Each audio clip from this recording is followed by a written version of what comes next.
Good evening, everyone. Welcome to 5604 Manor. Yay! 5604 Manor. Conveniently located at 5604 Manor Road. I'm Bob Jensen. This is a special evening.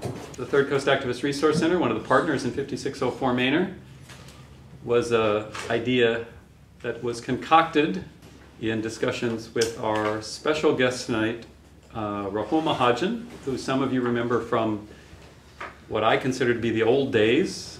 And I think most of you know Rahul was a graduate student here in physics. Welcome back, Rahul! I cannot express to you just how much organizing has been going on in Wisconsin. It's at a pace and on a scale like nothing that I have seen before. And I'll talk more about that in a minute. I mean, it's very odd for me coming here and giving this talk and thinking about the fact that for the last few months, the entire order in North Africa and the Middle East has been overturned. The shameless and shameful hypocrisy and mendacity of U.S. foreign policy and of the Obama administration is on display every day. And here I am in the middle of a Wisconsin labor struggle. It still gets to me now and then, the irony of it, and yet somehow I think that I've been doing the right thing. I'm going to start by just telling you a little bit about the story, what has been going on, what brought it on, and then I'll try to place it in a larger context. It's funny, people have been making these comparisons all along. You know, some of us got in the habit of referring to the Capitol as Tahrir Square and so on, and people like to make these kinds of comparisons, but of course they're kind of silly. I mean, in terms of the scale, in terms of the commitment, the willingness to face death, and I have to say, in terms of the level and the clarity of organization, what's happening in North Africa is way beyond what we've done in Wisconsin, and my guess is probably way beyond what we're going to be able to do moving forward, because the struggle is not over. But it is quite possible, I think, that what we've been doing in Wisconsin is as important in terms of the global scale. And the reason is that it is the first, we in Wisconsin, the people of Wisconsin, we're the first bump in the road for the new radical right agenda, which has been sweeping this country like a firestorm ever since the 2010 elections, although obviously we saw plenty of it before as well. And I cannot think of any more dangerous force in the world in terms of the actual ability to cause damage than the radical right in the United States. Let me just give you a little chronology. On February 11th, which was a Friday, and as you know, those of you who watch governments, all bad things happen on Fridays. Governor Scott Walker of Wisconsin, the newly elected Governor Scott Walker, who is actually, he's not a typical Tea Partier. He is lock, stock, and barrel, sold himself to the Tea Party, but he's a long-time sort of mediocre Republican functionary, best known for screwing things up severely in Milwaukee, with the reason that he was then promoted to screwing things up for Wisconsin as a whole. But he opportunistically saw, you know, which way the tide was turning, where history was sweeping us to, and so he jumped on board with the Tea Party. He put out on Friday notification of what he called the budget repair bill that was supposed to be passed. You know, it was supposed to be debated on Wednesday, passed by both houses by Thursday, signed into law by Friday, 1 week. In this budget repair bill, well, there were a few things that actually had to do with the budget. Like, for example, he wanted to severely increase the required contributions for health benefits and pensions of public employees. Those increases actually have been estimated to amount to a 5 to 10% pay cut, compensation cut, if you will, for public employees in Wisconsin. And we're not talking about people who make a very large salary. You know, somebody makes a salary of $40,000 a year, it's going to go down to $37,000 or $36,000 effectively because of those cuts. But it was not things like that that aroused incredible public opposition and anger. There were a whole bunch of other things in it. There was, for example, a provision to put the governor or the executive branch in direct charge of making administrative decisions about Medicaid, which is to say, streamlining the process of cutting Medicaid services. There was a provision to basically give the governor the power to sell off any state-owned power plants he wanted without competitive bidding and without going through the legislature. Stuff like that. Obviously, all of this was just sort of what in a country with brown people you would call corruption, but here it's business as usual, or it's government, or it's democracy, or pick whatever name you like for it. But those things weren't the worst or the most noxious provisions either. Those were the ones that had to do with the rights of public sector employees, and in particular of public sector unions. So he wanted to eliminate the right of collective bargaining by public employees on anything except for salaries, which is to say, no bargaining on tuition remission for graduate students who are public employees, no bargaining on benefits, no bargaining on disciplinary or workplace issues, no bargaining on grievance procedures, nothing except salaries. And even that he wanted to cap to the cost of inflation, the standard cost of living adjustment. Anything more than that would require a special referendum of the entire state. And that's the provision that has gotten the most attention in the media. Many of you have probably read something about it. And it's usually been framed as, and this is a lot of what the big unions in Wisconsin have been saying is, well, we're willing to accept cuts in benefits, we're willing to share sacrifice, but we're not willing to let you take our rights away, our collective bargaining rights. And that's been the frame that has sort of been most dominant in the media, and it's one where I think we got a lot of support. I mean, basically people agreed, you shouldn't take away people's collective bargaining rights. But in fact, even that wasn't the most noxious of the provisions in the bill. Those would be the ones that are deliberately designed to destroy public sector unions. So for example, I'm sure many of you are aware that in order to get a union recognized in a workplace, you have to win a certification election. Usually in order to have the certification election, you need to get cards signed by 50% of the covered employees at the workplace simply to have the election. Once there's an election that's going to be called, then you go through this procedure where the employer, if you're a private sector worker in particular, the employer does everything they can to convince people that they should not vote for the union. And if that doesn't work, and if a majority of people vote for the union, it's certified, and then it has the right, in non-right to work states at least, of representing all the people at the workplace in collective bargaining decisions. However, once you get that process, and it's very difficult to win a certification election, once you get it, you remain certified unless there's a specific decertification action. That was all going to be changed by this bill. Every year, public sector, and the bill has now passed those provisions, every year in Wisconsin, public sector employee unions have to have a new certification election. That election has to have not 50, but for some bizarre reason, 51% of all of the covered employees vote in favor.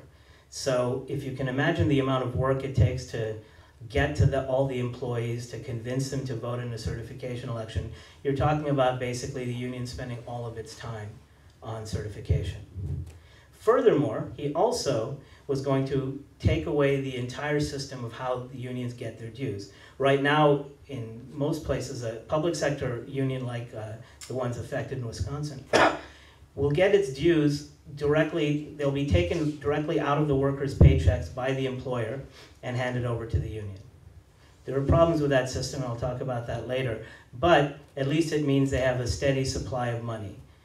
Now, instead, that's all going to change. Only people who say they're members of the union will actually have to pay, and they will only pay if the union can actually get to them and convince them to give them their membership dues. This may sound more reasonable, more democratic, but one thing is for certain, what it means is that the dues they collect are going to go down sharply, very, very sharply, maybe to 10% of what they were. I mean, we're talking about that kind of decrease. So effectively, what this was going to do was kill public sector unions. And so, this came out, and immediately, literally immediately, people realized just the significance of it and started organizing at a phenomenal pace. That Monday, Friday we get the thing, that Monday, there was a protest by the Teaching Assistants Association, which is the union I belong to, in the Capitol. It had been planned for some time. It was probably going to be a small thing, 30, 40, 50 people, delivering Valentines to Scott Walker saying, "I love the University of Wisconsin, please don't break my heart by wrecking it." Instead, there were 1,000 people there, mostly TAs. And instead of just quietly going in and delivering Valentines, we all got in the Capitol, surrounded the rotunda, and yelled loud enough to blow the roof off. And that was the start. Then the next day, the Joint Finance Committee, which is the first committee that hears an actual bill that involves the budget, started their public hearings, public testimony about the bill. They wanted to keep it secret. In fact, there was only formal written notification to a bunch of Tea Party groups, Americans for Prosperity, if you know of that particular organization. But word got out, and they were simply besieged by people. There were 17 hours of testimony, and that's 2 minutes a person. And that's simply because they cut it off. There were hundreds of people waiting to testify. In the end, Democrats kept the hearings, unofficial hearings, going longer. In the end, we had something like 100 hours of testimony from people about what effect the bill was going to have. And these were eloquent and moving testimonies. I sat through most of the first day. And people would sign up, they would wait around for 6, 8, or 10 hours to get to their chance to speak. They would sit there. A middle school kid testified at 1 a.m. and did pretty well too. And people really spoke with a great deal of thought and care about what was going to happen to them. And for the last 14 of those 17 hours, not a single person spoke in favor of the bill. So it was quite an astonishing display of what is I think sort of an endangered species, which is democracy American style. You don't see very much of it anymore. But this was really people speaking out on something that was going to affect them directly and really making a difference. It was all televised. People who were watching it were also very much affected and moved by it. And then arbitrarily, the Republican co-chairs cut it off. That angered people a great deal. And so many people, many of us, started demonstrating right outside the chambers where we'd just been cut off from, saying, "Let us speak."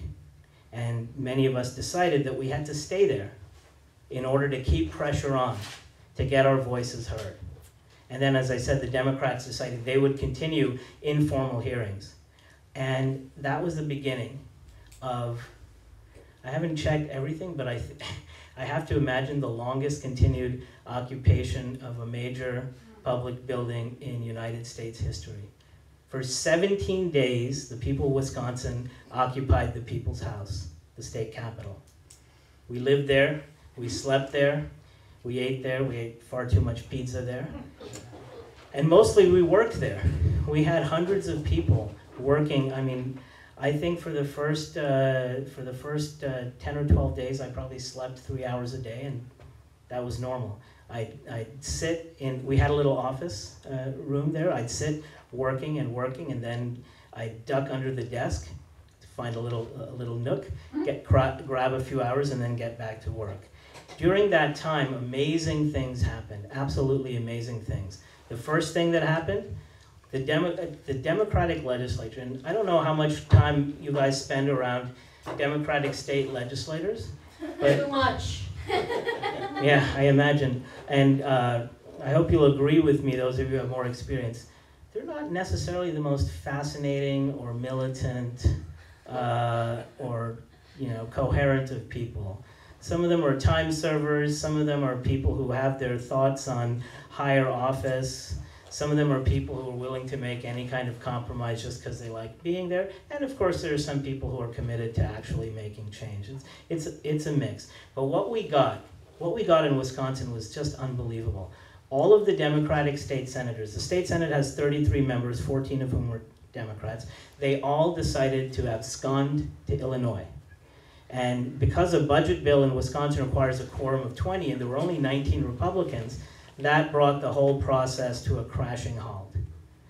When those 14 senators went to Illinois, we were told by people who were sort of in the know, who know these guys, who are privy to various, secret communications, this isn't going to last very long. These guys can hold out maybe 4 or 5 days. We've got a pregnant woman. We've got a guy with a heart condition. We've got people who really don't want to be sitting in the trackless wilds of Rockford, Illinois, with barely any access to running water and electricity. No, seriously, we've got. They don't want to do this. They don't want to do this for very long. They stayed away for 3 weeks. During that time, in the Assembly, the Republicans tried the tricks that Republicans have become famous for. They told the Democrats they would resume one of the sessions on the bill at 5 p.m. And then at 4:56, they were there and they voted to engross the bill, which is to make it unamendable. This is typical. This is like all of the Republicans who like to put stickers on people's cars saying, "Come and vote on Wednesday, November 5th," when it's Tuesday, November 4th. That's the kind of thing they like to do. They did that. The Democratic Assembly members went in and raised hell about it, and hundreds of us outside raised hell about it too, and they actually undid it.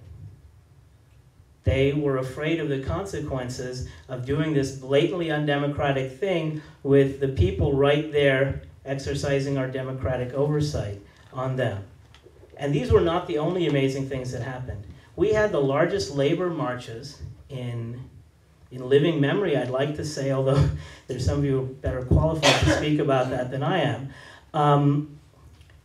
Like something you've never ever seen. Wisconsin has fewer than 6 million people, but the largest marches we had were 100,000 people. Wow. 100,000. Now, it is true that later on some people came from out of state, you'd have a busload of teachers from Minneapolis or so on, but we're talking 80 to 90,000 people from Wisconsin at these protests, and it's not just one, okay?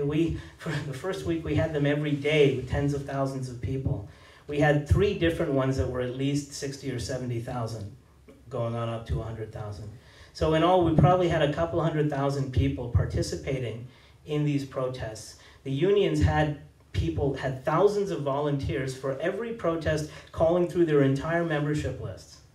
And some of you may have phone banked once or twice in your lives. You know how much work was going on there. And these are protests that are larger than any in Wisconsin history.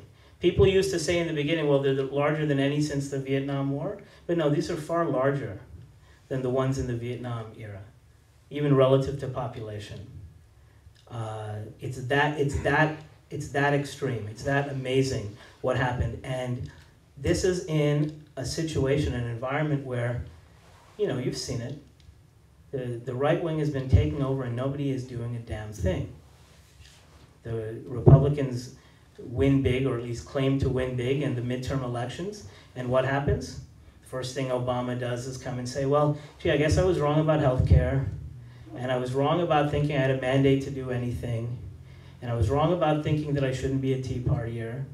And I really want to work with these people who have just been making sure that nothing gets done for the past 2 years. And then suddenly in December, there's this great reversal. Right up till then, Obama's popularity is falling, nothing's getting done, the Republicans are in the ascendant. Then suddenly, oh look, Obama is suddenly a competent president. Why? Why did he get things done? Because he caved on tax cuts for the rich. That's what he did in December. So not only no resistance, active facilitation of everything these guys are doing, even by people who know better, even by people who are supposed to be on the other side. And finally this thing happened. And it didn't just galvanize resistance in Wisconsin. People tried to occupy the Ohio State House. The Indiana Democratic senators absconded to Illinois too. I guess they met with the Wisconsin ones. In Michigan, the governor, Republican, said he was not going to try to abrogate collective bargaining rights and would actually negotiate with public sector employees. In Indiana, Mitch Daniels, who, when he became governor in 2005, the first thing he did was, by executive order in Indiana, eliminate the collective bargaining rights of public sector unions. He said, let's drop the right to work bill that was making its way through the legislature, and then the legislature actually dropped it. Ohio, which is now passing a really noxious bill, actually removed some of the worst provisions, again, in anticipation of resistance. So we accomplished a great deal. In the end, they pulled a trick with the Democratic senators out. They severed the so-called budget-related things from the collective bargaining aspect, which completely negated their claim that collective bargaining was actually just part of the budget. And they passed it with, they had enough of a quorum for that. They passed it with only one Republican senator demurring. And this is very interesting because you have the largest labor protests since the 1930s, perhaps, or the 1940s, it's hard to tell, in the United States. You have poll results showing over 60% of people in Wisconsin are against removing the collective bargaining rights of public sector employees. You have the Democratic senators out in Illinois. The Democratic members of the Assembly also were amazing the whole time. They resisted like no Democratic politicians you've ever seen, and they fought. In fact, when the bill finally passed the Assembly, this is interesting, there was a lot of concern from people that once the bill passed the Assembly, the activists, you know, the crazy, wild-haired radical activists in the Capitol, many of whom were, you know, in their 50s and 60s, but anyway, there was a lot of concern that they would do something disruptive, you know, cause property damage, cause some violence, or do something. In the event, when the bill actually passed, all of us occupying the Capitol were perfectly peaceful. The ones who were about to riot were the Democratic assemblymen. They were throwing stuff, they were yelling, they were chanting instead of voting. There's a video up on YouTube, it's well worth a watch. So, you know, we galvanized resistance all over the place in the most unlikely of places. And why? Because I guess there are two basic reasons. One is there were so many people, hundreds of thousands of public sector employees in Wisconsin who saw clearly that their own livelihood and their own futures were directly on the line, and hundreds of thousands or millions in other states as well. And the other, because there's so many people just waiting, right? Just waiting for somebody to stand up. And what is it that people are waiting for somebody to stand up to? I don't know how many of you know much about the biography of Scott Walker, but he's not exactly a political genius. He's not a great policy wonk. He's not an expert on public sector unions. And this idea did not come from him. He's a tool. That's an interesting point. I won't comment on that right at the moment. It did not come from him, and it's not an isolated thing. One thing that happened during the sort of really dramatic phase of the struggle is that everything got concentrated on unions, but of course it's not simply about unions. The unions themselves are part of a larger offensive. So one way to describe it is just to look at it sort of in terms of the actual phenomena. We've had this global recession/depression precipitated by the financial crisis. Everybody knows about it. And early on, you had some countries act in the normal way that you do when you have a depression, which is what economists call counter-cyclical spending or Keynesian policies, right? The US had a $787 billion stimulus package, which was extremely poorly put together, and that's another story. China had a $587 billion stimulus package, and that's out of a much, much smaller GDP. They at least understood the scope of the problem and what needed to be done about it. So early on, you had what would seem to be, by the lights of most, well, I wouldn't say most economists, but the ones with any sense, a sensible reaction, which is to say, you try to counteract the economic contraction by government spending. Then, suddenly, everything changed. And, you know, it started, I guess, with Greece and its collapse, but it really sort of hit the world stage when the Tories won in the UK. When David Cameron came to be Prime Minister and started to institute last year just a phenomenal program of what economists usually call austerity. It's a funny word because, you know, often one thinks of austerity, one thinks of a discipline that one imposes on oneself. This is definitely a discipline being imposed on certain people by other people. But cuts across the board, phenomenal cuts. They bragged about cutting the administrative spending of every government agency by 1/3. And this was because of why? Because there was a deficit. When there's an economic crisis, tax revenues go down and deficits can go up unless you cut spending, right? So there was a big deficit and they needed to cut spending in order to deal with the deficit. This may be a familiar reasoning too, because you've probably been hearing a lot about it over the last 6 months to a year here in the United States. In order to do that, they had to basically go and say that a whole raft of public services that the people of Britain were used to getting were now just going to be removed, just like that, by fiat. Then the wave spread to the United States through the medium, of course, of the Republican Party, and in particular of the Tea Party. Within the Republicans, as you know, there's been this evolving critique of the Bush era. Everybody had to distance themselves from Bush somehow. And so naturally, if you're a true conservative and you look at what Bush had been doing for 8 years, and you say, well, what was the problem with it? Well, was it because we decided to, go and invade an Arab country, the middle of the Middle East? Was it because we decided to tarnish the country's name with torture? Was it because of the massive tax cuts? No, it was because he wasn't enough of a conservative.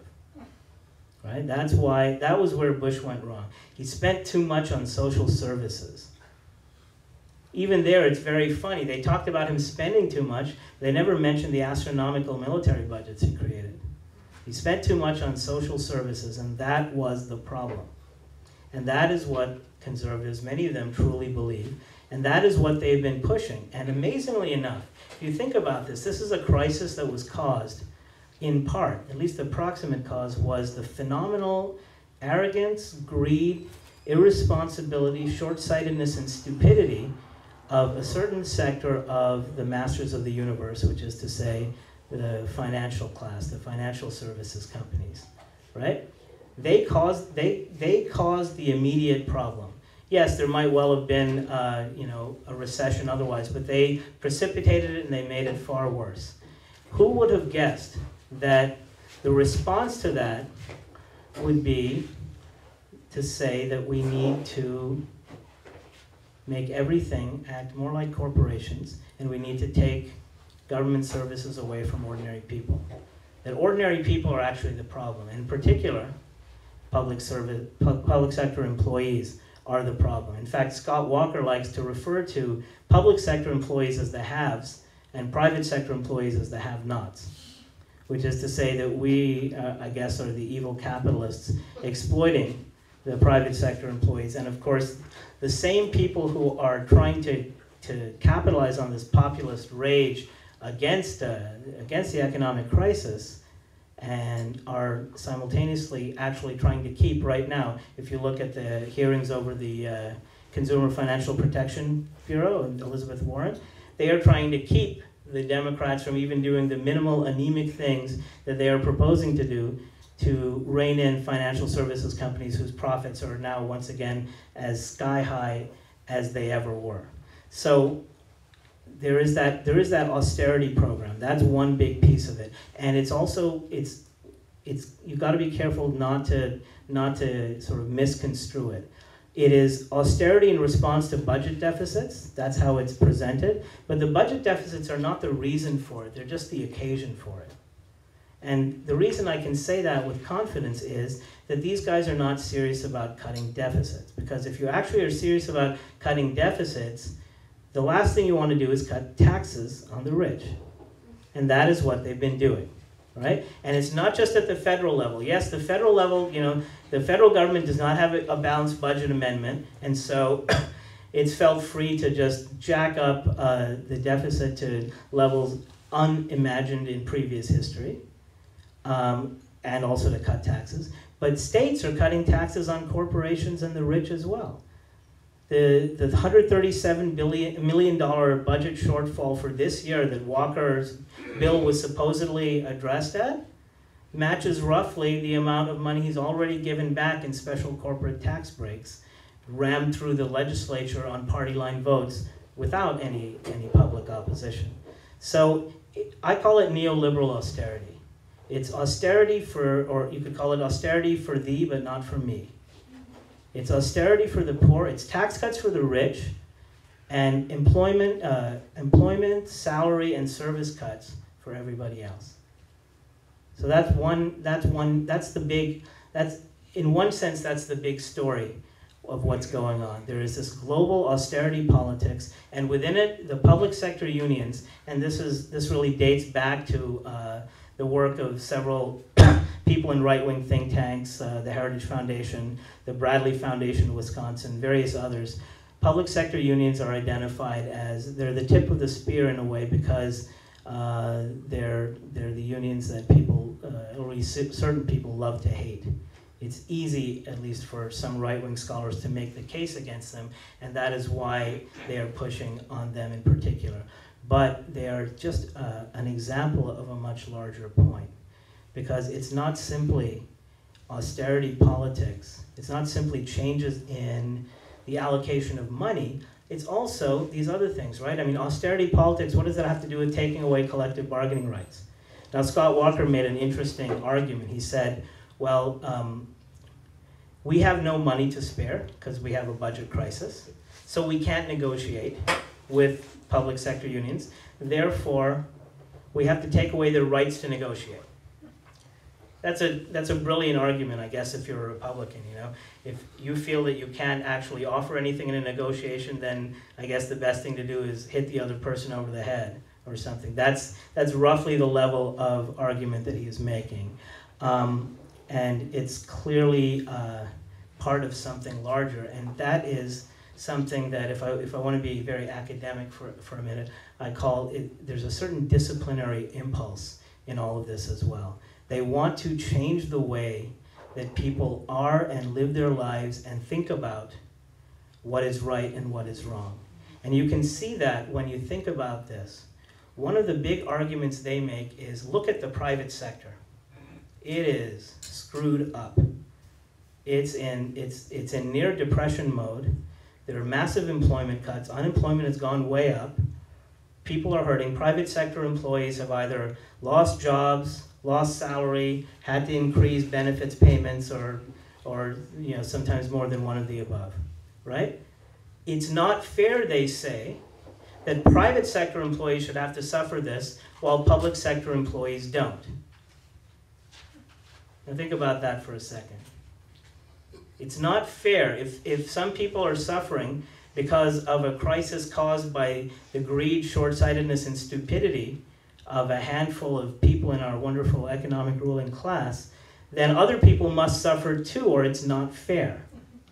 Or another way to say it is, if certain people are completely at the mercy of the whims and vicissitudes of the market, then everybody should be. There should be no sphere of life that is not completely at the mercy of the market, and there should be no sphere of life that is not run like a corporation. And this you can see in, you know, if you look at the way that universities have changed over time, they are being more and more corporatized. Unions, frankly, have also gone the same route, and that's another longer story we could talk about later. But there's been a systematic attempt to change everything over to run more like a corporation. And you can see the effects already. In academia, the effects have been horrific. All right? So for example, with all of the talk about the need for greater efficiency and, you know, for people to justify the resources spent on them, while this has been going on, the ratio of administration to faculty in universities has gone sky high. The University of California last year had a 25% budget cut. Over the last 20 years, it's gone from 3-to-1 senior faculty to administrator ratio to a 1-to-1 ratio. So what do administrators do? Well, if you can figure it out, you should let me know. So they're increasing the parasitic class whose only justification is to make everything else run smoothly, right? They are actually, through talk of corporatization and efficiency, are increasing this large class that doesn't actually produce the so-called products of the university, research, education, etc. That is what's actually going on, and across the board. The new budget in Wisconsin is cutting UW-Madison's budget again by 25%. I mean, it's the state contribution to our budget. In Penn State, the Pennsylvania cut the contribution to Penn State's budget by 52%. And you can see right here in Texas what's going on as well, right? There's a $27 billion projected biennial budget deficit. They're talking about $10 billion of cuts in education. The University of Texas and Texas A&M, when they are now sending out admittance notices to students, they are not sending them anything about financial aid because they don't know if there will be any money. So across the board, everything and every sphere that was not subject directly to the harsh discipline of the market, which is of course harsh for certain people and not for others, is now being either destroyed, defunded, or put directly under the discipline of the market. That's the larger picture, and that's why I think that this is a particularly important and dangerous time. It's right now, I mean, obviously you've seen this happening for 30 years now, right? There has been this rise of free market fundamentalism, free market triumphalism, corporate triumphalism, which is not the same thing. I mean, frankly, the good of the market and the good of corporations, it's a real sleight of hand to equate them. They always are equated. But you've seen all of these things rising over 30 years, but I would argue that right now is when they're culminating. This is the time. You've got the Republicans controlling the House in the federal government, and you've got a president who has turned himself into a Republican enabler, and most importantly, you've got the Tea Party controlling the Republicans. And what is the Tea Party? Well, it's very hard to say. There is a large grassroots movement that is composed of basically incoherent rage and what Nietzsche called ressentiment, the sort of the rage and resentment of those who feel that they are somehow oppressed or somehow kept down, because of course everyone knows that the only people who are truly kept down in America right now are white men. And on the one hand, you've got that inchoate mass of seething resentment, anger, and bizarre ideas about liberty and strange ideas about constitutional fundamentalism and all the rest. And that's a real movement. I mean, it involves a lot of people. It's a mistake to call it AstroTurf or to suggest otherwise. And then there are the Koch brothers and the various big corporations and the right-wing think tanks and foundations and a great deal of organized money. And they are, as you know, the Republican Party has been an opportunistic combination of these things in the past, but now the most extreme elements within it, the corporate elements who want to simply eliminate any barrier to their pursuit of maximized profit, and those who just want to eliminate, it seems at times, any semblance of rationality in the public discourse, they're together. They have enough of a confluence of interest that they're working together, and they have the rest of the Republican Party scared. Think about this just in Wisconsin, the fact that with all of this, in any normal political climate, this level of resistance to a bloody state legislature minor budget bill, the budget repair bill, it's unheard of. In any normal situation you can think of, if you can think back more than 5 years or so, it would have been withdrawn. It would have been changed. There would have been a whole new dialogue opened up. Not this time. Everybody dug in their heels. One Republican out of 19 changed his vote. The reason is that all of that pressure, public opinion, the fact that almost the entire national media thought that Walker was a jackass and was greatly overreaching and exceeding any mandate he could plausibly claim, all of that meant nothing compared to party discipline and the fear of being primaried by Tea Partiers. Right now, they are running roughshod over the Republican Party. And I say this, I hadn't been a big fan of the Republican Party before this, but they're now captives of this incredibly extremist confluence. And it's a confluence of people who I think are new in America in terms of significant numbers, which is to say a group of people who don't care or don't give a thought to how much they're destroying the larger context or the larger country by serving their agendas. I mean, with financial services companies, it's bloody obvious, and there's been a raft of excellent books. I would really recommend Matt Taibbi's book, Growtopia, as one of them, or even Joseph Stiglitz's book, Freefall. There's a bunch of others. You can see clearly that they think only of the most short-sighted calculations. They cheat each other. The entire financial services sector, all of the brilliance and innovation that goes into it is all directed at figuring out new ways to fleece suckers. That is now the #1 American industry. If you leave out IT, then fleecing suckers is the only thing that American corporations are really good at. You know, you don't want to buy cars from them. Most manufacturing is not even here anymore, but they're still really good at figuring out ways to fleece suckers. So that's all they care about. And if they destroy the economy in the process, well, forget it. It's way beyond that. These guys were not even worried about destroying the companies they worked for. All right, what they were, the way they were pursuing immediate profit was destroying the entire ecology that they depended on in order to have their jobs. And you can see some of the financial services companies were completely wrecked. All right, some people lost a great deal of money because the short-sightedness got so extreme that there was no longer any way even to try to, keep the larger picture intact. Then you have the Tea Partiers and the radical religious right and this various confluence of people who don't want to care about the elementary rules of rationality or logic or arithmetic, who want to say that, some of them, that if a power was not given to the government in the Constitution, then it should not exist. And of course, you know how foolish the framers of the Constitution were. They didn't put a single damn word about air traffic control in the entire document. God knows why. But people who say things like that seriously and actually believe them, they're so lost and fixated on some bizarre fundamentalist vision that they have, again, no functional concern about destroying the society they're in.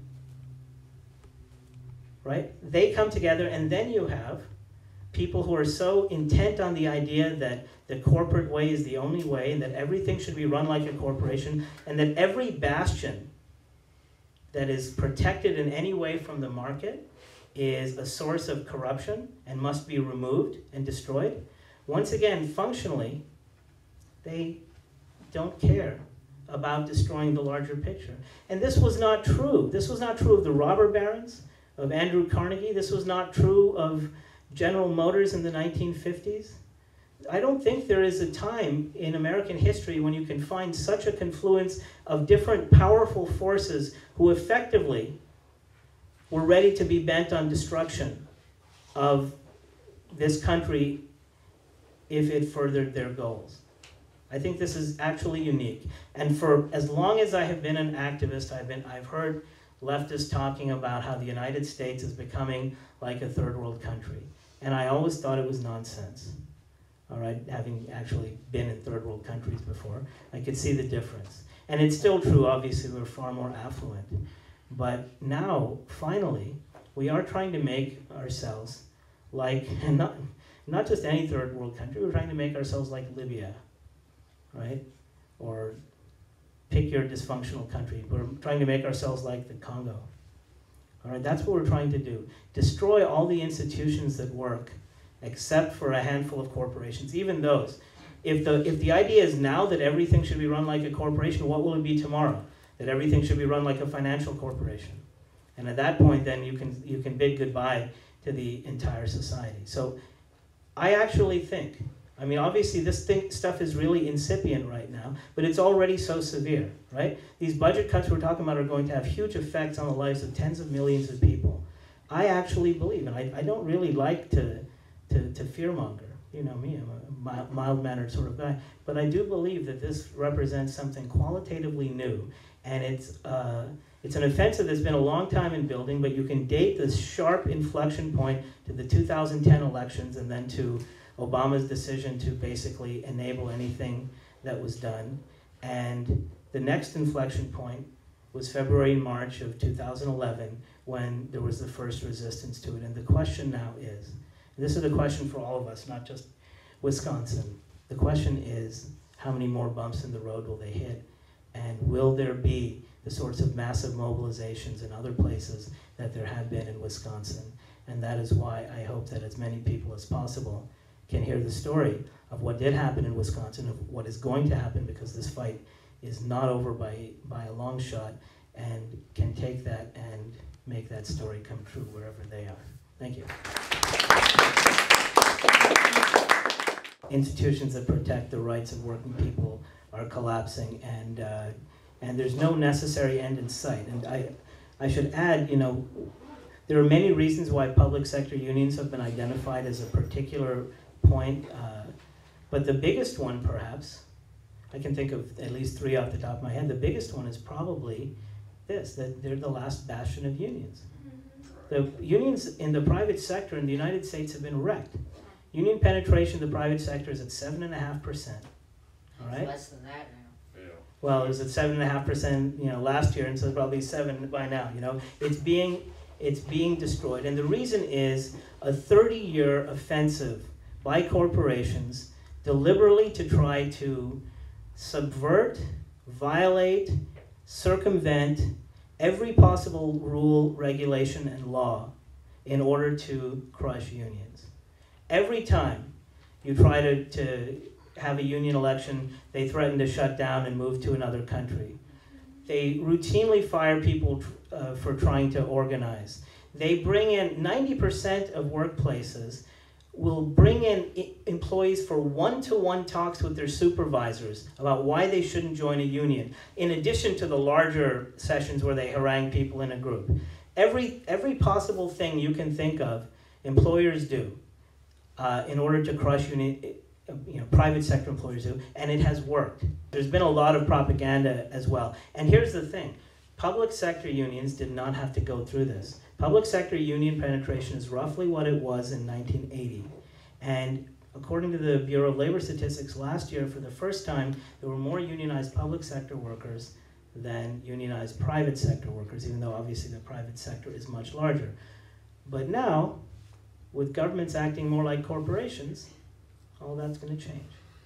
So the question is whether people who have to go from sort of automatic dues paying to voluntary and deliberate dues paying will, in the process, think more about unions and perhaps come to support them more. And, you know, it's complicated. It's funny. I'll tell you, this is the first semester I was actually a full member of the Teaching Assistants Association. So one of the first things I did was I went to my shop steward and I said, you know, I was under some illusion that I had to sign some piece of paper or something in order to pay my dues. So I said, you know, how do I set it up so that I pay my union dues? She said, oh, it's no problem. It's taken out of your check automatically. And I have to say, you know, I hadn't thought about it. It took me aback a little bit. And there is definitely a problem with the way that unions are set up and with the sort of structural position that they occupy. Once you have won a certification election, it's hard work to win it, but once you do, especially if you're a public sector union, all you have to do is sit back and collect all these dues from all these people. You don't have to organize them. Mm-hmm. Why bother? Once you've won the certification election, you don't have to go and do anything more. In a Wisconsin, which is not a right-to-work state, even if someone is not a member of the union, if they are in the equivalent, the same employee class, they pay something called agency fees, which is basically the same thing as membership dues. All right, so you don't even have to go and convince people who don't like unions or don't want to be part of your union that you should be part of it. And this is, there are many things going, but this is perhaps the central reason for the sort of the corruption, the violent political incompetence, the short-sightedness, and the lack of vision generally of most American unions. I mean, the fact that you have to just sit there and get your money. So that is a good point, but it is also absolutely true. You can, if you just look at various studies that have been done on what happens when people have to do something voluntarily versus not, very, very few people will pay the dues in comparison. So the unions will lose a lot of money. There's a very good point made, which is that there's a lot of other work that unions do. In fact, I guess perhaps the biggest single thing is simply dealing with membership complaints. I mean, people have job grievance issues. They come to the unions. It takes a lot of work to do them, and if you get automatic dues collection, then you have more time to do those things. But it is also true that it is a disincentive to organize, and that's a big problem. And I should just also say that unions are constantly criticized for their corruption, and it's made into an existential critique, which is to say they're corrupt so they shouldn't exist. But compare union corruption with corporate corruption or political corruption. Nobody says corporations shouldn't exist or politicians shouldn't exist. Well, nobody outside of this room. Some people say that what really characterizes neoliberalism is, on the one hand, the removal of restrictions on what corporations can do, and on the other hand, the increase of the prison system and other disciplinary mechanisms by the state to regulate the population. So the question is, what is next in Wisconsin? And let me say first, when we started this fight, there were people, at least in my union, who questioned, what are we doing? So, I mean, among the things we did, I didn't even mention this, there were a lot of work stoppages. So the Madison school teachers walked out 4 days in a row. And this is in a state, in Wisconsin, public employees do not have the right to strike. The teaching assistants did what we call teach-outs, where you were encouraged to teach your classes, but not on university campus. In some cases, it was very difficult to manage, and in fact, some classes did get canceled. Even in other places, in Milwaukee, public school teachers were threatened with disciplinary action if they walked out. But even so, one Friday, 600 of them out of 5,400 called in sick, and the whole school district was shut down. Now, this was the kind of thing that was very, very difficult to do for a lot of the people, and we had very many dedicated teachers in our union, and certainly the others do as well, who were saying, what are we doing? Our quarrel is not with the kids. We want to teach them. Why are we continuing to do this? What is the point? And I remember at one meeting, I got up and said, look, here is what the point is. And I didn't say this part, but it doesn't look to me like we're going to win this in Wisconsin. The point is to make it so difficult for them to create such a ruckus that it stops other people from doing it elsewhere. Because once the battle lines have been drawn and politicians dig in, then it's very difficult. But, as I have already said, we won victories, however small, in Michigan, Indiana, Ohio. That's because of us. Yes, it's because of the people there too, but it's because of things that were galvanized by us. So first of all, there was a point, even though we lost that bill. And second, there is a lot more organizing going on. And now we're sort of, we're out of that phase where we're occupying the state capitol, although who knows? I don't want to speak about the future and what may or may not happen in it. But we're out of that phase and into more long-term things. That was sudden. Like on Friday, we hear about this bill and immediately we do something. Now Walker has put forward the full budget bill, and it is terrible. Eliminate state funding for advanced placement classes. Wow. I mean, who is in favor of that? I mean, how many people who voted for Scott Walker would be in favor of that? Not many, I thought, if they knew what was going to be, what was in the budget, which unfortunately most of them still don't. So there's a lot of talk about organizing for the budget. I have a concern, which is that what's happened is the situation's gotten very polarized. People have become very much, a lot of people in Wisconsin are very much opposed to Walker, even people who voted for him. A lot of Democratic organizations have raised a large amount of money, groups like Act Blue, Democracy for America, etc. One of the things that is being done is recall efforts on some of the senators who voted for the bill. And I think that's great. They voted for this bill. After all of this opposition, they engaged in these undemocratic, anti-democratic procedures, so punish them with a recall. And a couple of them are vulnerable not only to a recall election, but actually to losing it.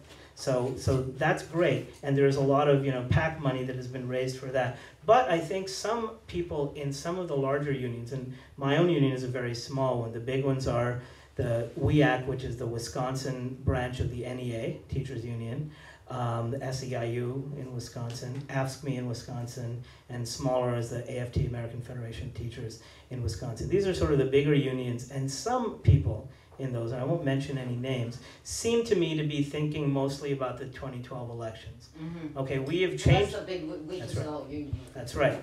We've changed the thing. We've got the Republicans on the defensive. Let's now take advantage of this to get more Democrats into office. And to a certain degree, that's important because there is no way to get rid of this bill. It's passed. The bill is passed, and there's no way to get rid of it unless there's a Democratic majority in the legislature. So I'm not against it, but I'm afraid of lessening the heat on what's going on now and on the budget bill. But I have to say there are lots of people from all kinds of Madison is full of activists. It's like Austin, but more concentrated. It's smaller too.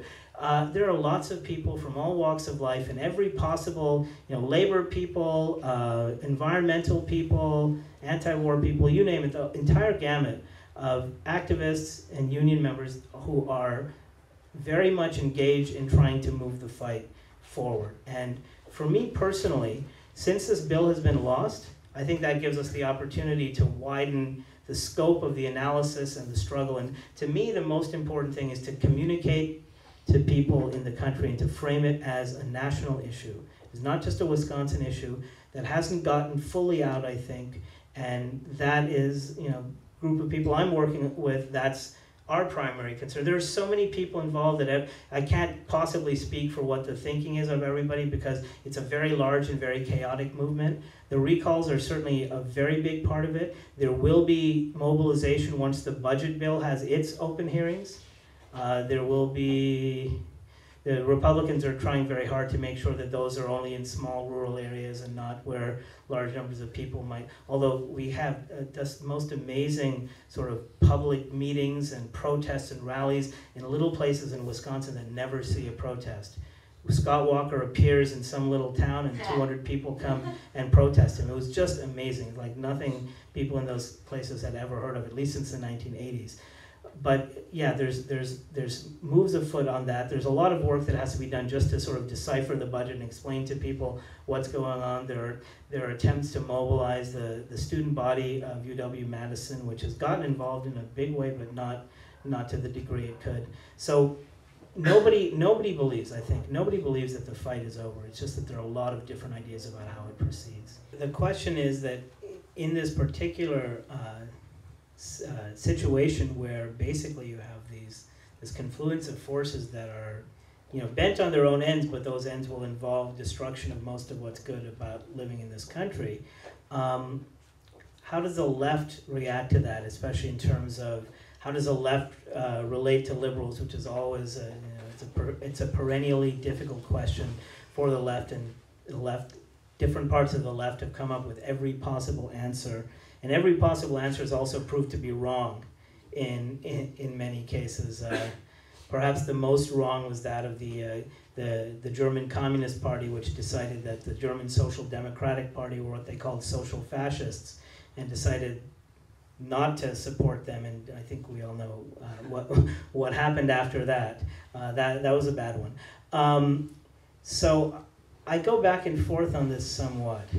If you look at foreign policy, it's just, the revolting hypocrisy that is making my guts churn at the moment is that of liberals, is that of the Obama administration, and of a lot of people who actually have argued against the Iraq and Afghanistan wars, at least recently. Most of them were originally in favor of the Iraq war, of course. And so in order to, there I think it's very clear, there's a clear moral line. These are popular revolutions of the kind that have never ever been seen in that part of the world. And to have this kind of response, which is basically everything but enabling their repression. And in the case of Libya, it's just, I mean, the kind of hypocrisy is phenomenal. Suddenly, the same people who love to talk about no-fly zones as if they're these easy antiseptic things are saying, oh, well, actually, a no-fly zone is very difficult. I don't know if we have the capacity. I mean, have you ever seen the United States at war against a state, against a mechanized army?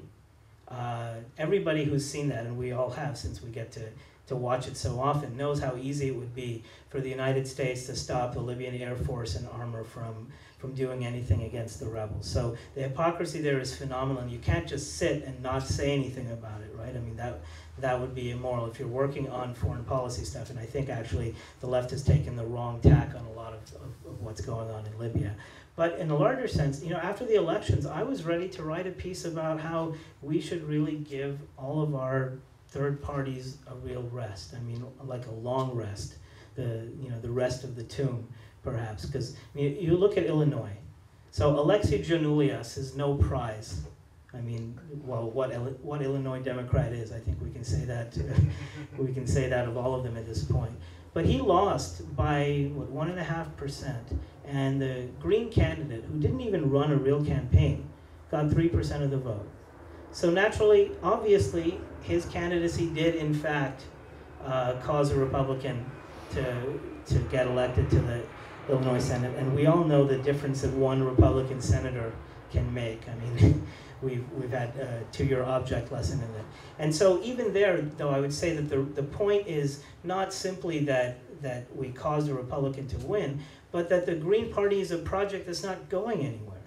I mean, what's it doing? It wrecked itself. It allowed Nader and others to wreck it completely. It made no attempt to come up with any sort of coherent idea of why it's doing what it's doing and regroupment since then. So if you have a dying project that is not actually accomplishing anything, and that was not the Green Party in 2000, then it really meant something. Now it doesn't. Then why should it be screwing things up in this way, right? So there is that question. If you are going to attack liberals, and there is a point in doing it, it's got to be as part of some sort of project that can go somewhere. And that means a lot of careful thought. It means not sort of the reflexive opposition that, that's built into the left. That's sort of what we live for. And I don't think this is an appropriate time for it. But of course, I mean, it's a complicated question. I want to add one thing that I think never comes up when we talk about how we should talk to them, whoever them is. Liberals or working people, or sometimes it's us white people, how we should talk to those who are non-white, and so on. One of the things that never seems to come up, especially when it's about us talking to liberals, is that it's not, and it can't be just a matter of us teaching them what's right. I think that there is a tendency when you're on the left, and it's true of other parts too, it's certainly the right wing believes it, to think that you understand everything better than everybody else. That being part of the left means automatically, or sometimes that being you means automatic, or in my case, me, means automatically that you understand everything better than everyone. And if we want to talk seriously about talking to liberals, we need to understand there may be some things we have to learn from them as well as some things we can teach them. If we don't, then there's no point in talking to them. Honestly, some liberals are stupid, I've seen some, but they're not all stupid, and they can tell. People can tell if you're coming simply to give them the word from on high rather than to actually try to work with them and have a dialogue with them. And so how do we talk with them always has to start with the idea that there are actually things for us to learn, and not just specifics like somebody knows some data point. There are things about our entire philosophical system that could use a little tweaking or adjusting or maybe some serious rethinking at times, and we're not doing enough of that. I think that's precisely what happened in Wisconsin. It was a huge galvanizing event, and it was not there's no 100,000 leftists in Wisconsin, I assure you. Those 100,000 people were from all walks of life. I mean, something I didn't mention is that among the public sector unions, the ones representing most police and firefighters were actually exempted from these provisions. Walker said because, well, we can't mess with such vital services, which leads one to ask why he thinks that healthcare workers and teachers are not also vital services that shouldn't be messed with. But the real reason, most likely, is that those were the only public sector unions that supported Walker's bid for governor. Yeah. But I must say this, that although many of those people voted for Walker and their unions supported them, they were on our side. They were out there. There were firefighters sleeping in the Capitol with us. The number of policemen, I mean, we got to know the policemen really well. I mean, I had more chats with policemen living in the Capitol than I've had in 41 years before that. There were a lot of them who were on our side, very much so. And the truth is that this was not an occupation by force against the will of the police. This was an occupation because it was recognized by enough people who mattered, that we had the right to be there because it was the people's house. Now, Scott Walker didn't recognize that, but even he was forced to claim that he recognized it because various other important people, like many policemen, like certain people that I'm not going to name, did recognize that it was our right. So in a way, that's even more inspiring. We established that it is, in fact, our right as the people of Wisconsin to live there, at least for 17 days. And so, yeah, so yes, a lot of people had that galvanizing event. Some of those people will become radicals. Some of those people won't, but will become lifelong activists, and some of them will, of course, go back to their lives. I think a Tahrir Square in Washington is a far-fetched possibility. It didn't happen in the Vietnam era. It didn't happen during the Depression. There were the Hoovervilles early on, but it's not quite. But there was a mass. There were mass unemployment marches. That's right. And I can easily imagine if things go on like this. If you see other states that have 100,000 people marching in opposition to what's going on, you could imagine that. One thing that we have to build beyond is that the reason that these things were so big and so sort of convulsive was that this was purely reactive. Right? This was a huge new onslaught by the right, and we just sort of, it was a defensive reaction against it. So, you poke an animal and it'll convulse in response, but then it won't when you're not poking it. And so, if people feel that they're not being poked, we still need people to be active and organizing even when they're not directly feeling that they're being poked. That's why we need a constant reminder that there is this onslaught, that it's happening every day. Sometimes it happens in very dramatic ways, like the budget repair bill. Sometimes it happens in slightly less dramatic ways, like Detroit deciding to close half of its public schools. Well, equally dramatic ways, let's say. And this is not because of Detroit's educational system was so great to begin with. And sometimes it happens in ways that really need more work to bring them out. So yeah, I don't see a Tahrir Square happening, but I would like to see a big march on Washington. Questions about the racial composition of the protests and the spokespeople and so on in Wisconsin. And you do have to start with the fact that this is a real white bread state. I mean, this is where white bread was invented. I'm sure Wonder Bread originated in Wisconsin. All right, and the only really big pocket of exception is Milwaukee, of course, where there's a large African American population. So first of all, the fact that Madison was the locus for it. I mean, we occupied the state capitol. Other people came from around the state to protest. Meant that it was going to be more white because the fewer people would come from Milwaukee.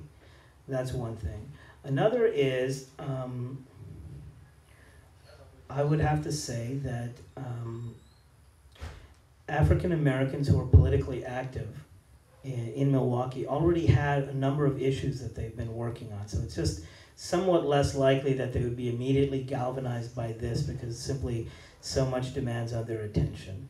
I did see some things that I was unhappy about. That's the case in an awful lot of places. So people who actually stayed and lived in the Capitol, it varied. The lowest it got near the end was maybe 100, but most of the time it was 300 to 500 people living in the Capitol.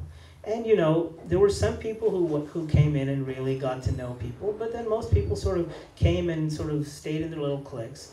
And I saw there were a few cliques of African Americans from Milwaukee who sat there, who slept there, who lived there like everyone else, but sort of they kept to themselves. Other people didn't talk to them, and there wasn't much of an effort to really build connections. And that is an endemic problem with white progressive activism and progressive activism in general.